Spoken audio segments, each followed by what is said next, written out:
The flashlight beam cut through the darkness of the basement storage room like a knife. Thomas Carter, a palace security guard for 17 years, swept the light across rows of old furniture and forgotten boxes. His hand trembled slightly. Something was wrong. It was 2:47 in the morning when the motion sensor had triggered in the staff quarters basement.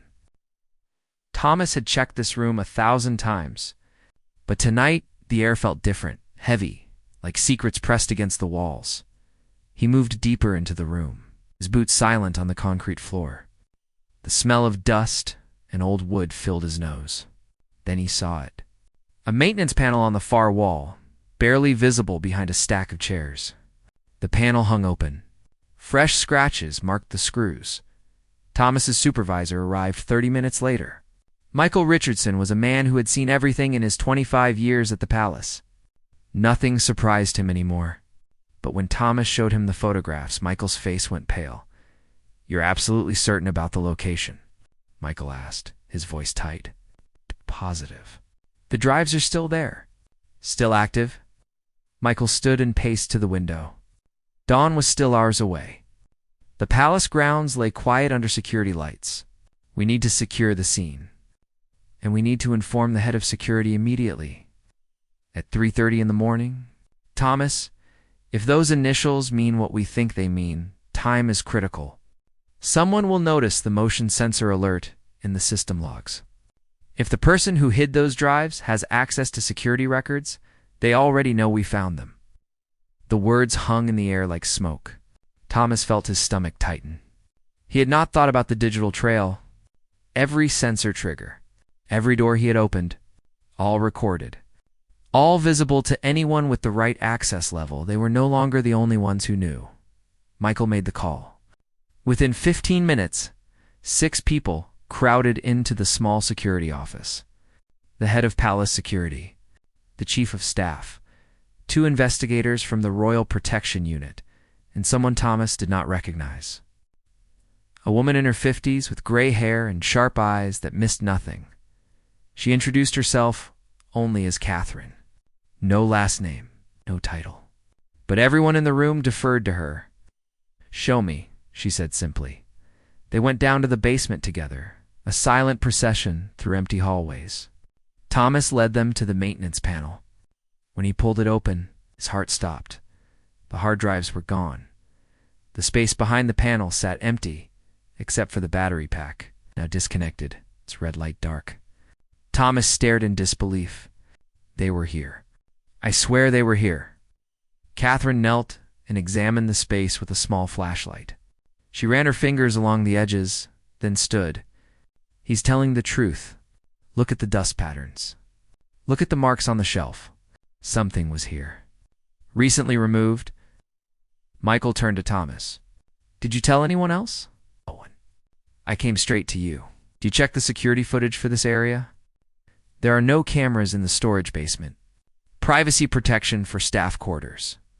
Catherine's expression did not change, but something flickered in her eyes. Understanding or confirmation. "Of course there aren't. How convenient." She pulled out her phone and made a call. Her voice was quiet, but the authority in it was absolute. "We have a situation. Possible evidence removal. I need all staff movement logs for the past 2 hours. And I need building access records for everyone with basement clearance." She ended the call and looked at the group.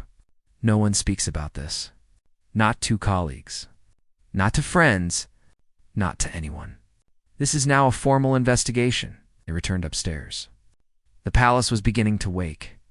Early staff arriving for kitchen prep. Cleaners starting their rounds. The ordinary world continuing while beneath it. Something dark churned in the security office. Catherine spread out Thomas's photographs on the desk.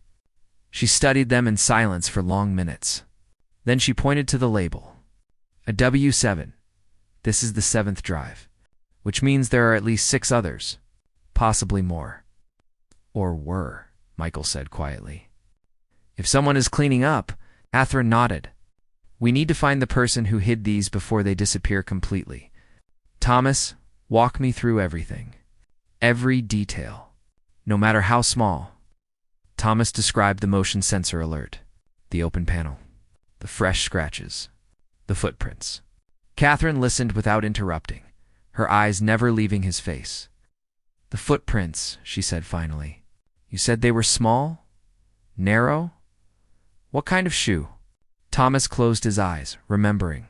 Flat, probably women's. Rubber sole. Like nursing shoes or service shoes. The kind staff wear for long shifts. So we are looking for a woman. Someone on staff? Someone who works long hours and moves through the palace unnoticed? Michael pulled up the staff roster on his computer. That's 347 people. Catherine smiled, but there was no warmth in it. Then we narrow it down. Who has basement access? Who has worked here long enough to know about that maintenance panel? And most importantly, who has a connection to Prince Andrew? The room fell silent. The questions hung heavy, because everyone knew the answer to the last question was complicated, dangerous, protected by layers. Of privilege and power, Thomas felt the weight of it crushing down on him. He had found something people would kill to protect, or kill to expose. There's something else, he said quietly. When I left the basement the first time, I felt like I was being watched. I thought it was just nerves. But what if someone saw me? What if they followed me? Catherine's expression hardened. Then they know you are the one who found the drives. Which means you are now part of this whether you want to be or not. She turned to Michael. I want Thomas in protective custody. Quietly. Make it look like a routine assignment change. And I want every person who entered that basement in the past week interviewed. That could take days. Then we start now. Because whoever took those drives is desperate. And desperate people make mistakes. As the group dispersed to begin the investigation, Catherine pulled Thomas aside. Her voice dropped to barely a whisper. You did the right thing reporting this. But understand what you have stepped into. There are people who will do anything to keep certain secrets buried. Stay alert. Trust no one. And if you remember anything else, anything at all, you come directly to me. Thomas's heart began to pound. In 17 years, he had never seen that panel disturbed. He pulled the chairs aside, the metal legs scraping loudly in the silence. Behind the panel was a hollow space in the wall, and inside that space sat 3 black hard drives wrapped in plastic, connected to a small battery pack with a blinking red light. His mouth went dry. This was not maintenance equipment. This was not supposed to be here. Thomas reached for his radio, then stopped. Who could he trust? The staff quarters housed everyone from cleaners to senior advisors. Whoever hid these drives had access, had keys, had knowledge of security patrols. He photographed the drives with his phone, his hands shaking now. The red light blinked steadily, on, off, like a heartbeat. Before you find out what happens next, hit that subscribe button. This story gets more intense than you can imagine. Thomas carefully lifted one drive from the wall. It was warm, active. His training kicked in. Don't contaminate evidence. Don't alert the wrong people. Document everything. He took more photos, noting the time, the location, every detail. Then he saw something else. A small label on the side of one drive. Just 2 letters and a number. A-7. His blood ran cold. Everyone in the palace knew those initials. Prince Andrew William. The Duke who had been in the news. The controversies. The investigations. The questions that never seemed to get answered. Thomas backed away from the wall, his mind racing. If these drives belonged to who he thought they did, this was bigger than a security breach. This was evidence. This was someone's insurance policy, or someone's weapon. The basement suddenly felt smaller, darker. He could hear his own breathing loud in his ears. Somewhere above him, 200 staff members slept. One of them had hidden these drives. One of them was protecting something or hiding from something. Thomas made his decision. He closed the panel carefully, moved the chairs back into position. He would tell his supervisor. Follow protocol. But as he turned to leave, his flashlight caught something he had missed. Footprints in the dust. Fresh. Leading away from the wall toward the door. Someone had been here recently. Very recently, and those footprints were smaller than his. Narrow. The shoes of someone who moved quietly through the palace every day. Invisible in plain sight. Thomas felt the weight of what he had discovered settle onto his shoulders like a physical thing. Tomorrow morning, the palace would wake up to routine. Breakfast service. Schedule meetings. The ordinary rhythm of royal life. But nothing would be ordinary after tonight. He climbed the stairs back to the main floor, each step feeling heavier than the last. The palace stretched out around him in darkness, full of shadows and secrets. Somewhere in this building, someone was awake. Someone was worried. Someone knew their hiding place had been found. Thomas reached the security office and sat down at his desk. The clock read 3:04 a.m. He opened his computer to file the report, his fingers hovering over the keyboard. Once he typed these words, there would be no going back. Investigations, questions, media, the kind of storm that destroyed careers and lives, but those drives were evidence, and evidence demanded truth. He began to type. Thomas nodded, his throat tight. Through the window, dawn was breaking over the palace grounds. Golden light touched the ancient stones, beautiful and serene. But Thomas knew the truth now. Behind the beauty lay darkness, and he had just pulled back the curtain by noon. Catherine had assembled a team in a conference room far from the main palace wings. The room had no windows, the door locked from the inside. White noise generators hummed to prevent electronic surveillance. Thomas sat across from two digital forensics experts who examined his phone photographs with equipment he did not recognize. They worked in silence, their faces grave. The battery pack, one of them said finally. See this configuration? This is not off-the-shelf equipment. This is custom-built, designed to keep drives powered and accessible remotely. Whoever set this up could access these files from anywhere in the palace, possibly from outside. Catherine leaned forward. So this was not just storage. This was an active network node. Exactly. The drives were likely synchronized to a main server.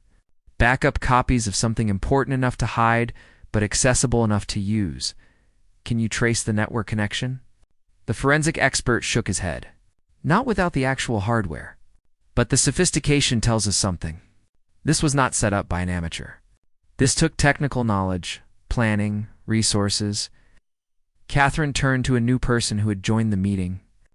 Detective Inspector Sarah Chen from the Metropolitan Police, assigned to the Royal Protection Command. She had been briefed on the situation an hour ago. What do we know about Prince Andrew's current status? Catherine asked. Sarah consulted her notes. He has been staying at Royal Lodge in Windsor. Limited public appearances. His legal team has been in negotiations regarding the ongoing civil matters. But officially, he maintains he has done nothing wrong. And his staff? Small. Loyal. Most have been with him for years.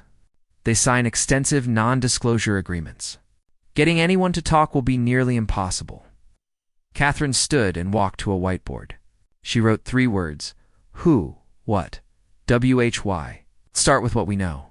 Someone with palace access hid encrypted hard drives in a location only long-term staff would know about. The drives were labeled with Prince Andrew's initials. They were part of a larger set, and someone removed them within minutes of discovery. She turned back to the group. This tells us the person who hid them is monitoring security systems in real time. They have technical capability. They have something to hide, and they are willing to take risks. Thomas raised his hand hesitantly. There's something I should mention. About 3 weeks ago, there was an incident. A cleaning supervisor reported that her access card was missing for 2 days.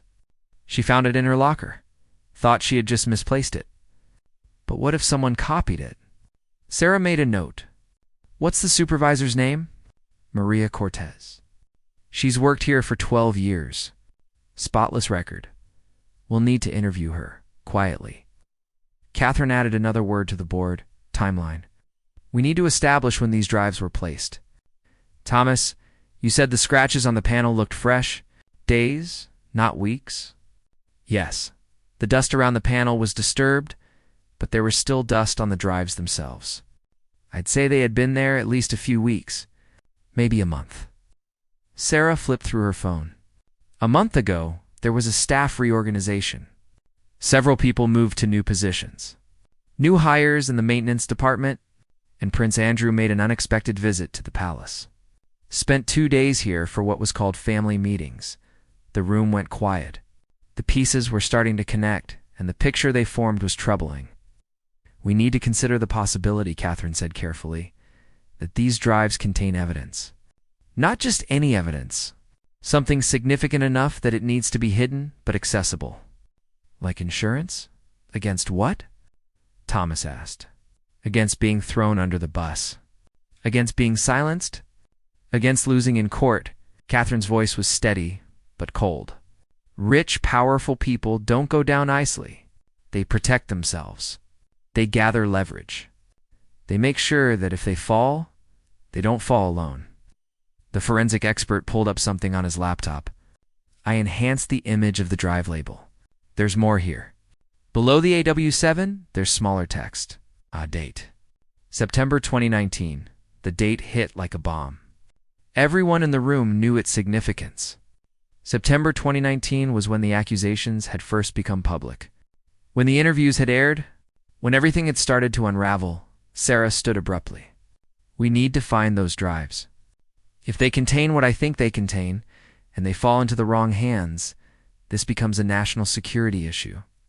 Or, Catherine said quietly, they already are in the wrong hands. The question is, whose hands, and what do they plan to do with them? A knock on the door interrupted them.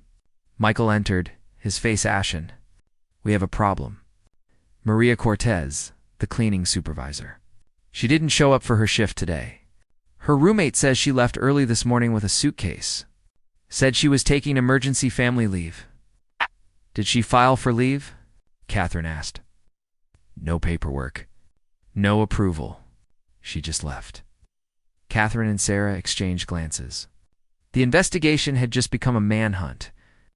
Get me everything on Maria Cortez, Catherine ordered. Family, friends, financial records, travel history, everything, and put out a discreet alert. She is wanted for questioning. Do not approach. Just locate and observe. Michael nodded and left. The room felt smaller now, tighter. The walls seemed to press in. Thomas felt sick. Maria was a kind woman, quiet. She always smiled at him during shift changes. She brought homemade cookies at Christmas. The idea that she could be involved in something like this seemed impossible. But the evidence did not lie. There's another possibility, Sarah said slowly. What if Maria is not the one who hid the drives? What if she discovered them? What if she is running because she is afraid? Catherine considered this. Then she is either a witness or a victim. Either way, we need to find her before someone else does. She turned to Thomas. Did Maria ever mention Prince Andrew? Ever seem nervous around certain topics? Ever behave unusually during his visits? Thomas tried to remember. Maria was always professional, always efficient. But there was something. A memory flickered at the edge of his mind. 8, he said. About 6 months ago, there was a gala. Prince Andrew attended briefly. I was on duty near the staff entrance. Maria was leaving for the night. She saw the prince's car arrive, and she just froze. Stood there staring. When I asked if she was okay, she said she felt ill. Went home early. Did she seem afraid? Catherine asked. Thomas nodded slowly. She seemed terrified. The pieces were coming together now. A picture emerging from shadows. A woman who had seen something, known something, and finally, after years of silence, had decided to act, or been forced to act. Catherine's phone buzzed.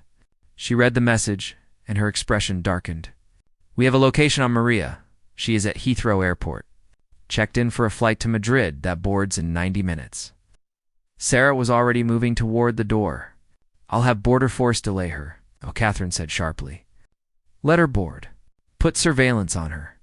I want to know where she goes, who she meets, what she does. You are using her as bait. I'm following the trail. If Maria has those drives, she'll lead us to whoever she is working with, or whoever she is running from. Either way, we get answers. Thomas felt cold. Maria was out there, alone, carrying secrets that could destroy lives, and they were letting her walk into danger. What if something happens to her? He asked quietly. Catherine looked at him with eyes that had seen too much. Then we will know for certain that this is bigger than we thought, and that we are already too late to stop it. The surveillance team followed Maria Cortez through Madrid airport, then to a small hotel in the old city. She checked in under her own name, made no calls, ordered room service. To all appearances, she was simply a woman on vacation. But Catherine knew better. People running for their lives did not take vacations. Back in London, the investigation had expanded. Sarah's team had pulled Maria's financial records. Nothing unusual. No large deposits. No suspicious transactions. Just a modest salary, carefully saved over 12 years. She's clean, Sarah reported to Catherine that evening. If she's involved, she's not being paid for it. Then what's her motivation? Catherine asked. The answer came 3 hours later in the form of a phone call Maria made from her hotel room. The surveillance team had authorization to monitor her communications. The conversation was brief. In Spanish, Maria's voice shaking. The translation came through within minutes. I have what you asked for, but I'm scared. They know something is wrong. A guard found the hiding place. It's only a matter of time before they come for me. A man's voice responded, calm and reassuring. You did the right thing. Stay where you are. I'll come to you tomorrow. We'll figure this out together. The call ended. The surveillance team worked to trace the recipient. It took 40 minutes. When Catherine saw the name, she closed her eyes. Jesus Christ. Sarah leaned over her shoulder to read the screen. Her breath caught. That's Marcus Henley, Catherine finished. Prince Andrew's former private secretary. He resigned 18 months ago. Cited personal reasons, and now he's in contact with a palace cleaning supervisor who's running away with encrypted hard drives. Catherine pulled up Marcus Henley's file. Age 53. Worked for the royal family for 20 years. Impeccable reputation. Until his sudden resignation. The official story was health concerns. But rumors had circulated. Whispers of disagreements, of ethical concerns, of a man who had seen too much and couldn't stay silent anymore. He's the whistleblower, Catherine said. He's been planning this for months, maybe years. He needed someone on the inside, someone with access, someone invisible. He recruited Maria. But why now? Sarah asked. Why move the drives now? Catherine thought for a moment. Because of the civil case. The legal pressure is mounting. Andrew's lawyers are negotiating a settlement. If that settlement includes confidentiality clauses, certain evidence could be buried forever. Marcus wants it out before that happens. So this isn't about blackmail. This is about exposure. Exactly. Marcus is trying to do the right thing, and Maria is helping him. They're not criminals. They're witnesses. The revelation changed everything. This was no longer a case of theft or espionage. This was about truth, about people willing to risk everything to bring secrets into the light. But it was also about power, and power did not surrender easily. Catherine made a decision. We need to bring them in. Offer protection. Get them to cooperate voluntarily before this spirals out of control. Sarah nodded. I'll coordinate with Spanish authorities. Have them approached carefully. Make it clear we're offering help, not arrest. But before Sarah could make the call, Catherine's phone rang. The number was blocked, she answered cautiously. Catherine. The voice on the other end was cold, aristocratic, unmistakable. I believe you and I need to have a conversation. Catherine's blood went cold. Who is this? You know who this is? And you know what this is about? Those drives you're looking for? They belong to me. They were stolen by a disgruntled former employee and a cleaning woman with delusions of heroism. I want them back. Prince Andrew, Catherine said steadily, putting the phone on speaker so Sarah could hear. Those drives are evidence in an ongoing investigation. I can't help you." His laugh was bitter. "Can't or won't? Catherine, I've known you for 15 years. We've worked together. You know how this world operates. You know, there are things the public doesn't need to see. Things that would hurt innocent people. My family. My daughters. Then you should have thought of that before you did whatever's on those drives." Silence. When he spoke again, his voice had changed. Harder. Threatening. "You have no idea what you're interfering with. Those drives contain private information. Personal correspondence. Things taken completely out of context. If they go public, it will destroy lives. Not just mine." "Then tell me what's on them," Catherine said. "Help me understand. I'm not confessing to you like some common criminal. I'm telling you to back off. Let this go. Return the property to its rightful owner, and everyone can walk away clean." Catherine felt anger rising. People don't run to Spain with encrypted hard drives because of personal correspondence. Marcus Henley didn't throw away his career over nothing. What are you so afraid of? I'm afraid of lies being treated as truth. I'm afraid of media circuses and public trials where facts don't matter. I'm afraid of exactly what's happening right now. A witch hunt. And give me the truth. Let me verify what's on those drives. If it's nothing incriminating, you have nothing to fear." Another silence. Then, quietly, "It's too late for that. The moment those drives disappeared, I lost control of the narrative. Now it's just damage control. And I'm very good at damage control." The call ended. Catherine and Sarah stared at each other. The threat had been clear, even if unspoken. Andrew had resources, connections, lawyers who could tie investigations in knots for years, political allies who owed him favors. "He's going to move against Maria and Marcus," Sarah said. "We need to get them into protective custody now." Catherine was already dialing the surveillance team in Madrid. "This is Catherine. Priority alert. Move in on the subject immediately. Take her into protective custody. Use the terrorism protocols. Do it now." But even as she gave the orders, she felt time slipping away. Andrew had called her, which meant he had been watching the investigation, knew every move they made, had people on the inside feeding him information. Thomas had been right to be paranoid. The palace was full of eyes and ears, and not all of them were loyal to the truth. In Madrid, the surveillance team rushed to Maria's hotel. They reached her floor, knocked on her door. No answer. They used the master key. The room was empty. Maria's suitcase was gone. The window stood open, curtains billowing in the night breeze. On the bed lay a single sheet of paper with a handwritten message in Spanish. "I'm sorry. I have to finish this my way." Maria Cortez had vanished into the Madrid night carrying secrets that could topple a prince. And somewhere in that same city, Marcus Henley was waiting for her. Believing they were about to expose the truth, neither of them knew they were being hunted. Catherine stood in the control room in London, watching the empty hotel room through the surveillance team's body camera feed. She felt the investigation slipping through her fingers like water. "Find them," she said quietly, "before Andrew's people do." But in her heart, she knew it was already a race they might not win. Because Andrew was not just fighting to protect himself anymore. He was fighting for survival. And survivors did terrible things when backed into corners. The game had changed. This was no longer about evidence and investigations. This was about who would control the story. And in that game, the powerful always had the advantage. Unless the truth was strong enough to overcome power. Unless witnesses were brave enough to stand in the light, even when darkness threatened to swallow them whole. Catherine looked at Thomas, who had been silent throughout the call with Andrew. His face was pale. He had started this by doing his job, by reporting what he found. Now he was caught in something far bigger than either of them had imagined. "Are you okay?" she asked. Thomas nodded slowly. "I just want to know the truth. Whatever it is. I want to know if I did the right thing." "You did," Catherine said firmly. "Whatever happens next, remember that.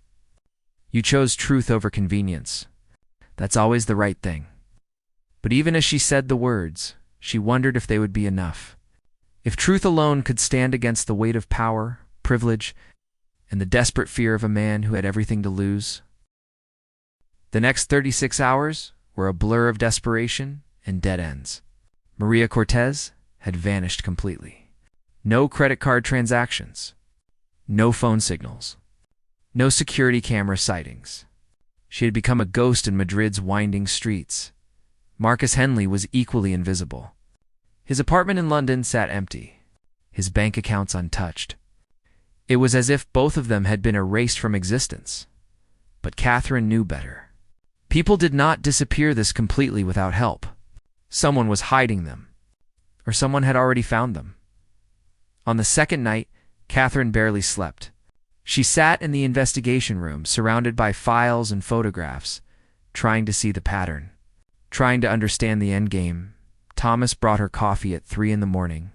He had been reassigned to desk duty, officially for his own protection. But both of them knew he was being kept close, watched, just in case he knew more than he had revealed. "Do you think they're still alive?" Thomas asked quietly. Catherine did not answer immediately. She stared at the photograph of Maria Cortez pinned to the evidence board. A smiling woman in her 40s, gray hair pulled back, kind eyes. A woman who had cleaned palace floors for 12 years and probably never imagined she would end up at the center of something like this. "I think," Catherine said carefully, "that they have something powerful enough to keep them alive. As long as those drives exist, as long as the contents haven't been released, they have leverage. They're valuable. And once the information goes public, then they become liabilities instead of assets." The words hung heavy in the dark room. They both understood what that meant. Thomas's phone buzzed. He glanced at it and froze.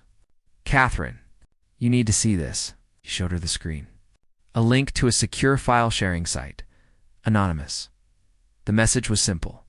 "For the guard who found what he should not have found, watch. Remember, tell the truth." Catherine's hands trembled as she clicked the link. A video player appeared. She pressed play. The video was grainy, shot on a phone camera. It showed a room Catherine recognized immediately. A sitting room in Royal Lodge, Prince Andrew's private residence. The date stamp read September 12th, 2019. In the video, Prince Andrew sat on a couch, speaking with someone off camera. The audio was muffled but audible. "I need you to understand," Andrew was saying, "that these allegations are completely false. But that doesn't matter anymore. The court of public opinion has already convicted me. So we need to control the narrative. We need insurance," the voice off camera responded. Marcus Henley's voice. "Insurance, sir?" "Documentation. Everything. Every meeting, every conversation, every person involved. If this goes south, if they try to make me the sole villain in this story, I need proof that I was not alone. That decisions were made at the highest levels, that I was following guidance. Want me to gather evidence against your own family?" Andrew's laugh was cold. "I want you to gather protection. For me, for you, for everyone who could be dragged down with this ship. We're all in this together, Marcus. Let's make sure we all remember that." The video cut off. Catherine and Thomas sat in stunned silence. "He was building a blackmail archive," Thomas whispered. "Insurance against his own family, not blackmail," Catherine corrected. "Mutually assured destruction. If he went down, he wanted to make sure he could take others with him. Keep everyone honest. Keep everyone quiet." But Marcus turned against him. Took the evidence to expose him instead of protect him. Catherine nodded slowly. Marcus must have realized the scope of what was being hidden. Decided he couldn't be part of it anymore. So he copied everything and waited for the right moment. Her phone rang. "Sarah, we found something. Marcus Henley's sister lives in Barcelona. We've been watching her apartment. 20 minutes ago, a woman matching Maria Cortez's description was seen entering the building. Do we have eyes inside? Working on it. But Catherine, there's something else. We pulled security footage from around the sisters' building. There's a surveillance team already there. Not ours. Not Spanish police. Private contractors. Professional." Catherine's blood went cold. "Andrew's people. That would be my guess. They're watching the building, waiting. If Maria or Marcus show themselves, they'll be grabbed. We need to move now. Get a tactical team in place. Extract them before Andrew's people can act. Ready in motion. ETA 20 minutes. But Catherine, this is going to be messy. Private contractors on foreign soil. Political implications. We're going to need approval from... I don't care about approval, Catherine snapped. Those two people risked everything to expose the truth. We are not leaving them to be silenced by hired muscle. Move in now. The next 20 minutes were the longest of Catherine's life. She and Thomas listened to radio chatter as Sarah's team coordinated with Spanish authorities. Tactical units moving into position. Diplomatic calls being made at the highest levels. And through it all, the knowledge that Andrew's people were already there. Already watching. Already planning. All units in position, came the radio call. We have eyes on the sister's apartment. 3rd floor, corner unit. Curtains drawn. No movement visible. Private contractors. We count for hostiles. 2, in a vehicle across the street. 2, on foot. Casual clothes. They're armed. Concealed carry. Catherine made the decision. Move in. Secure the civilians. Detain the contractors for questioning. What happened next unfolded like a choreographed dance. Spanish tactical police approached the building from multiple directions. The private contractors realized too late they were surrounded. There was a brief, tense standoff. Then they surrendered without violence. Hands raised, weapons secured. The tactical team breached the apartment. Catherine listened to the radio chatter with her heart pounding. First room clear, kitchen clear, bedroom wait. We have 2 civilians, female and male. Hands up. They're compliant. Is it them? Catherine demanded. Is it Maria and Marcus? Confirmed. We have Maria Cortez and Marcus Henley in custody. They're safe. Repeat, targets are secure. Catherine let out a breath she did not know she had been holding. Thomas beside her had tears in his eyes, but the relief was short-lived. Because as the tactical team secured Maria and Marcus, they discovered something else. The hard drives were not with them. The apartment had been searched. The drives were gone. Where are they? Sarah asked Maria directly over video link. Maria's face was defiant even in her fear. Safe. Where people like him can't reach them. Where the truth can't be buried anymore. Maria, we need those drives as evidence. We need them to hold Prince Andrew accountable through proper legal channels. Legal channels. Maria laughed bitterly. I've worked in that palace for 12 years. I've seen how your legal channels work. Rich men write checks. Poor people disappear. The truth gets locked in filing cabinets for 50 years. Marcus spoke up, his voice steady. The drives have been delivered to journalists. Multiple outlets. Different countries. All with instructions to verify the contents independently and publish simultaneously. By tomorrow morning, the whole world will know what Andrew has been hiding. Catherine felt the ground shift beneath her. The investigation was over. The evidence was out of her control now. Whatever happened next would unfold in the harsh light of public scrutiny, not in the shadows of legal maneuvering. You've just started a war, she told Marcus. No, Marcus replied quietly. I just ended one. A war that's been fought in darkness for too long. Now, at least it will be fought in the light. The video feed cut off. Catherine sat back in her chair, her mind racing. In a few hours, newsrooms across the world would receive encrypted files. Journalists would begin the work of verification. And then the storm would break. Prince Andrew would deny everything. His lawyers would attack the credibility of the sources. There would be legal battles that lasted years, but the information would be out there, permanent, undeniable. Thomas looked at Catherine with wide eyes. What happens now? Now, Catherine said slowly, we prepare for the fallout. Because when those drives go public, everyone even remotely connected to this will be dragged into the light, including us, including you. I just found them, Thomas said, his voice small. I was just doing my job. I know. But sometimes doing your job is enough to change everything.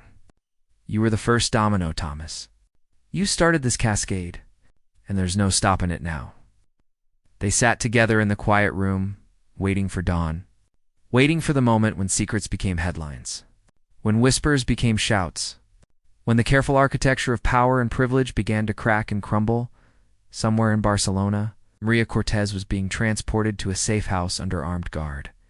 Somewhere in London, Prince Andrew was receiving calls from lawyers and advisors, scrambling to prepare for what was coming, and somewhere in newsrooms around the world, journalists were opening encrypted files and realizing they were holding evidence that would dominate headlines for months. Evidence of corruption, of cover-ups, of a system that protected the powerful at the expense of truth. The moment a guard found encrypted hard drives hidden in palace staff quarters had been the beginning. But this, Catherine realized, was the real beginning.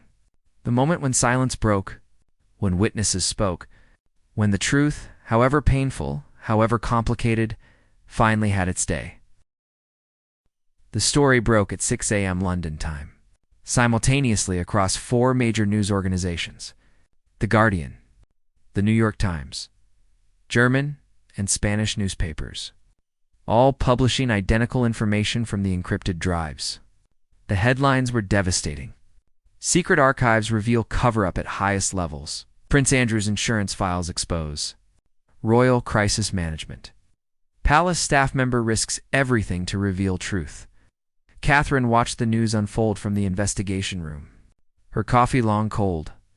Thomas stood beside her, his face pale as he saw his role in the discovery mentioned in article after article. Palace security guard Thomas Carter, who first discovered the hidden drives, could not be reached for comment. "They'll want to interview you," Catherine said quietly. "Everyone will. You're part of the story now." "I don't want to be part of the story. I just wanted to do my job." "You're not looking for fame. You're not trying to sell a book or get a movie deal. You were just a guard who found something wrong and reported it. That matters." The contents of the drives were worse than anyone had imagined. Correspondence between Andrew and senior advisors about managing allegations. Strategic plans for discrediting accusers.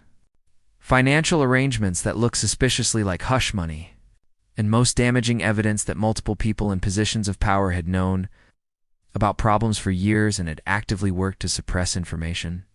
It was not proof of criminal activity. The lawyers were already making that clear. But it was proof of a pattern, of institutional protection, of a system designed to shield the powerful from consequences. By noon, Prince Andrew released a statement through his lawyers, carefully worded, denying wrongdoing while expressing regret for any pain caused to those who misinterpreted his actions. Language of someone who had been coached for months on how to admit nothing while appearing contrite. But public reaction was swift and brutal. Social media exploded with outrage. Protesters gathered outside palace gates. Calls for formal investigations echoed across Parliament. The royal family distanced themselves immediately. A terse statement from Buckingham Palace. The Duke of York's activities were private matters. The family was not aware of the extent of the documentation and does not condone attempts to suppress legitimate inquiries. Andrew was being cut loose. Left to face the storm alone, his insurance policy had backfired spectacularly. Instead of protecting him, it had exposed him as someone willing to threaten his own family. Maria Cortez gave her first interview from protective custody. She appeared on camera, her face showing the strain of the past week, but her voice steady. "I cleaned his rooms for years," she said. "I saw things, heard things. At first I told myself it was not my business, that people like me don't question people like him. But then I met Marcus. He was kind to me when others weren't. He treated me like a person, not just a cleaner. And one day he asked me if I ever felt like I was helping to hide something wrong." The interviewer leaned forward. "What made you decide to help him?" Maria's eyes filled with tears. "I have a daughter. She's 16. And I thought, what if someday someone powerful hurt her? What if people knew and did nothing? How could I live with myself if I was one of those people who looked the other way?" The interview went viral. Maria became a symbol. an ordinary woman who had risked everything because her conscience demanded it. Support funds were set up for her. Job offers poured in. She would never have to clean palace floors again. Marcus Henley gave fewer interviews, but the ones he did were devastating. He spoke about his years working for the royal family, about the moment he realized that his loyalty was being used to enable harm, about the decision to document everything as insurance, not for Andrew, but for himself. I knew that if I walked away without protection, I could be discredited. Called a disgruntled employee? My reputation destroyed. So I kept records. I kept evidence. Not to blackmail anyone, but to keep myself safe. To have proof of the truth, if it ever came to that? Yes. When I saw that a settlement was being negotiated that would seal everything away forever, I knew I had to act. Some secrets are too important to keep. The legal fallout was immediate. Criminal investigations were opened. Civil suits were filed. Andrew's legal team went into overdrive, filing motions demanding evidence reviews, claiming the materials had been stolen and therefore inadmissible. But the court of public opinion had already rendered its verdict. Andrew would never return to public life. His titles were stripped one by one. His charities severed ties. His name became synonymous with scandal and cover-up. 3 weeks after the story broke, Catherine met with Thomas one final time in a coffee shop far from the palace. They both needed to talk to someone who understood what they had been through. "How are you holding up?" Catherine asked. Thomas shrugged. "I've had 50 interview requests. My face is on the news. People recognize me on the street. Some call me a hero. Some call me a traitor for exposing the royal family." "And what do you call yourself?" Thomas thought for a long moment. "A guard who found something and reported it. That's all. I didn't plan to change the world. I just did my job." "It's exactly why it matters," Catherine said. "Because it shows that ordinary people making ordinary choices can have extraordinary consequences. You didn't set out to be brave. You just decided to tell the truth. That's the kind of bravery that actually changes things." They sat in silence for a while, watching people pass by on the street. Normal people, living normal lives, unaware that the man sitting at this table had been at the center of a scandal that had shaken a monarchy. "Do you regret it?" Thomas asked. "Finding those drives? Starting all of this?" Catherine considered the question carefully. No, because the alternative was letting it stay buried. Letting Maria live with her guilt. Letting Marcus carry that weight alone. Letting victims wonder why no one cared enough to listen. "I don't regret truth, Thomas. Even when it's messy and complicated and ruins powerful people's lives, what happens to them?" Thomas asked. "To Maria and Marcus? They're safe, protected. Maria's writing a book. Marcus is consulting with other whistleblowers, helping them navigate the process. They'll be okay. Better than okay, probably. They'll be remembered as people who stood up when it mattered." "And Andrew?" Catherine's expression hardened. "Andrew will spend the rest of his life fighting legal battles. Fighting for his reputation. Fighting to convince people that he's the victim in all of this. He'll have his supporters.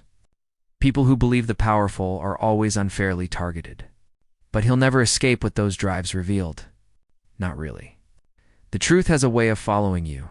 As the sun set over London, Thomas and Catherine parted ways. Thomas would return to a security job at a different location, his palace days behind him. Catherine would continue investigating the web of people who would help maintain the cover-up, her work far from finished. But both of them carried something now. The knowledge that they had been part of something that mattered. That when faced with a choice between convenience and conscience, they had chosen conscience. In the weeks and months that followed, the palace implemented new protocols. Anonymous reporting systems. Independent oversight. Mandatory training on ethics and accountability. The reforms were imperfect and incomplete, but they were something. A small step toward ensuring that secrets like Andrew's could not be maintained so easily. Maria Cortez returned to Spain, where she was welcomed as a hero. She spoke at conferences about courage and accountability. She established a foundation to support other whistleblowers who risked everything to expose wrongdoing. Marcus Henley never returned to royal service. but he slept better at night knowing that his 20 years of loyalty had not been wasted. That in the end, he had served something more important than any institution. He had served truth. And Thomas Carter, the guard who had simply been doing his rounds on a quiet night, learned that sometimes the most important thing you can do is exactly what you're supposed to do. Follow the rules. Report what you find. Trust that truth matters. The encrypted hard drives themselves ended up in evidence vaults, their contents analyzed and debated by lawyers and historians and journalists for years. But their real power was not in what they contained. It was in what they represented. The moment when silence broke. When ordinary people said, "No more." When the architecture of power discovered that its foundation rested on the consent of those it claimed to tower over. Andrew's last stand had not been in a courtroom or a palace. It had been in a basement storage room behind a maintenance panel, where a guard's flashlight had found what was never meant to be found. And in that moment, everything had changed.